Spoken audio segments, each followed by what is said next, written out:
बीडच्या माजलगाव तालुक्यातील घडाटी नदीला पूर आल्याची माहिती, गावांचा संपर्क तुटलाय, ग्रामस्थांची तारांबळ उडाली आहे। उभ्या सोयाबीन कापूस पिकाचं मोठं नुकसान झालंय। घडाटवाडीतील नदीवर उंच पूल उभारण्याची आता मागणी केली जाते। माजलगाव तालुक्यातील घडाटवाडी येथील घडाटी नदीला कालपासून झालेल्या दमदार पावसामुळे मोठा पूर आलाय। नदीकाठच्या घडाटवाडी, पवारवाडी, चिंपे टाकळी गावातील अनेक शेतकऱ्यांच्या उभ्या सोयाबीन कापूस या पिकांमध्ये पाणी शिरल्याने मोठं नुकसान झालंय। नदीने धोक्याची पातळी ओलांडल्याने गावाचा संपर्क तुटला, तर ग्रामस्थांसह माजलगावला येणारे अनेक जण अडकून पडले होते।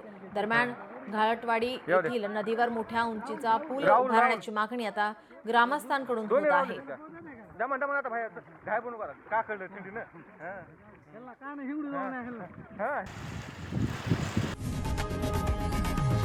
लोकशाही मराठी ऐका, पहा, जागरूक रहा।